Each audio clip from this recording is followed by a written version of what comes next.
and welcome to this class. We want to talk about mutually exclusive events in probability. We've talked about dependent events and independent events, and in this lesson, we want to briefly look at mutually exclusive events.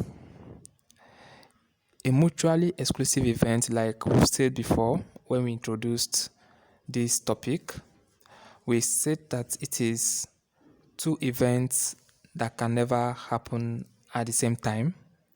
It is different from independent events. In an independent event, the results of one of the events does not affect the other event, while independent events, the result of one of the events affects the result you get in the second or the related event. But a mutually exclusive event is a kind of event where two of them can never happen at the same time. The two events in a mutually exclusive event can never take place at the same time. Take for instance, when we toss a die when we toss a coin, when we throw a coin, at any time you can either get a head or you get a tail. You can never get the head and the tail at the same time. So the chance of getting a head or a tail, they are mutually exclusive. In the same way, if we roll a die, you can either get one of the sides at any given time. So you can either get one, or you get two, or you get three, or you get four, or you get five, or you get six at any given time. You can never get one and two in the same die at the same time, because a single die, when you roll it, it gives mutually exclusive events. You can never find any two of the sides of a die at the same time. So that is what you mean by mutually exclusive events. Two things that can never happen at the same time. You can never fail an exam and pass it at the same time. You can never be reading and not be reading at the same time. You can never die and be alive at the same time. So these events, two of them can never happen at the same time. Therefore, they are mutually exclusive events. In a mutually exclusive event, the connection between the events are always either or, either or. But remember that in an independent event and dependent events, the two events are always connected with and. Like when we have you throw or you pick a fruit the first time and you pick the second time. This is for dependent or independent events. But in a mutually exclusive event, what connects the events is the word or. Or or either or. You see this kind of statements in a mutually exclusive event. For instance, when someone throws a coin or when someone tosses a coin, if we want to put the statement, we say that the person will get either the head or the tail. You can never get the head and get the tail at the same time. So if you can get two of them at the same time, you can use and connect it. But if you cannot get the two sides or the two events at the same time, you use or to connect it. Or is used to connect a situation whereby two of the events can never happen at the same time. You are either coming here or you are going out. You cannot be coming and be going out at the same time. So or is used to connect a mutually exclusive event. In English, or is used to connect mutually exclusive statements. So let's look at some examples. Let's say that we have let's say that we have two coins tossed, a coin, one single coin tossed once. Now, what is the probability of getting the head or the tail? What is the probability of getting the head or the tail? Now, when we see head, when we see or in a probability, it means it means some. So when a statement in a probability is connected with or, we write it mathematically or we join them mathematically with the addition sign, that is sum. So when you say head or tail, it means the probability of the head plus the probability of the tail. Remember that if it is an independent event or dependent event where we have and means multiplication. So you are multiplying the two events for independent and dependent events. But for a mutually exclusive event where we have or, we use addition to join the two statements. So if we are told that a coin is tossed once and that we should find the probability of getting either the head or the tail, the probability of getting the head or the tail, and that means the probability of getting the head plus the probability of getting the tail. Now, when we toss a coin once, we have two events. The sample space is only two. You can only get the head. You can only get the head or you get the tail. You get the head or you get the tail.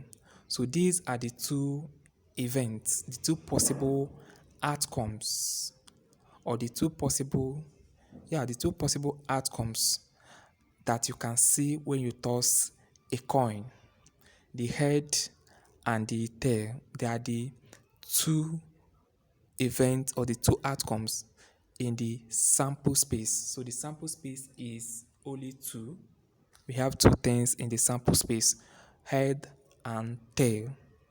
Now the probability of getting any of the events is the number of the events over the total number of the possible outcomes or the sample space.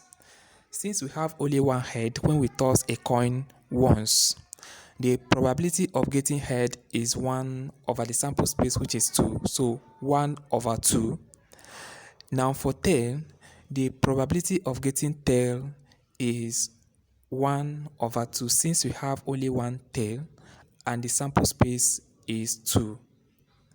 Now that means for tail, probability of head is equal to 1 over 2 and probability of tail is also equal to 1 over 2. Now when we are asked to get the probability of the head or the tail, now that is this probability of the head or tail. This is the way we put it. probability of the head or the tail. Now this is equal to the probability of the head plus the probability of the tail, which is equal to the probability of the head is 1 over 2, 1 over 2. Now because we have or, we use plus to separate two of them. So we put plus. So we have plus. Now probability of getting tail is 1 over 2 again. So we have 1 over 2. Now we solve this. This is equal to 2 as a denominator. 2 divided by 2, you have 2, you have 1. 1 times 1 will give us 1 plus 1. So this now gives us 2 over 2, which is equal to 1. So the probability of getting the head or the tail, or getting a head or a tail when a coin is tossed once is 1. That is half plus half. 1 over 2 plus 1 over 2. Now, this actually means that since I've told you before that the probability, the total probability of events is equal to 1, no probability is more than 1. So the total sum of probabilities in any event is equal to 1. Now it simply means that if we know if events are separated with or, if it is a mutually exclusive event and we know 1 and it is separated with or, then it means that we have to equate everything to 1, and then we put the one we know, and then we find the other one we are looking for. Now, assuming that we don't know the probability of getting tail, and we know the probability of getting the head, the only thing we do is that we say the probability of getting the head, which we know, maybe 1 over 2, then plus the probability of getting the tail, which we don't know, then we equate everything to 1, and then we solve and get the one we are looking for. Don't bother yourself too much with this. I will go further. Now let's look at another example. Assuming we have this, we are asked to calculate what is the probability to what is the probability of getting to when getting to what is the probability of getting a 2 or 6 when a die is rolled? The probability of getting a 2 or 6 when a die is rolled. Now, for a die, the sample space is equal to 6. The sample space is equal to the number of sides in the die, which is 6. We have 1, 2, 3, 4, 5, 6. 6 sides in a die. So the probability of getting any of the numbers or any of the sides is 1 over the total sample space, which is 6. So the probability of getting 1 is 1 over 6. Probability of getting 2 is 1 over 6. Probability of getting 3 is 1 over 6. Probability of getting 4 is 1 over 6. 5, 1 over 6. And 6 also 1 over 6. Now, we are asked to get the probability of getting 2 or a 2 or a 6 when a die is rolled.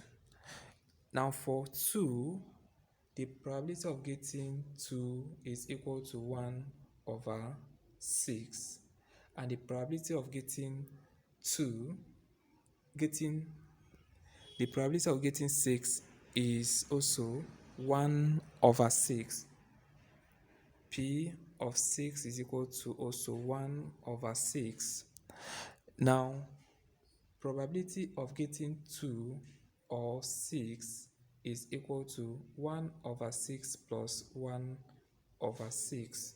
And this is equal to 6 plus 6 over 6, which is equal to 12 over 6.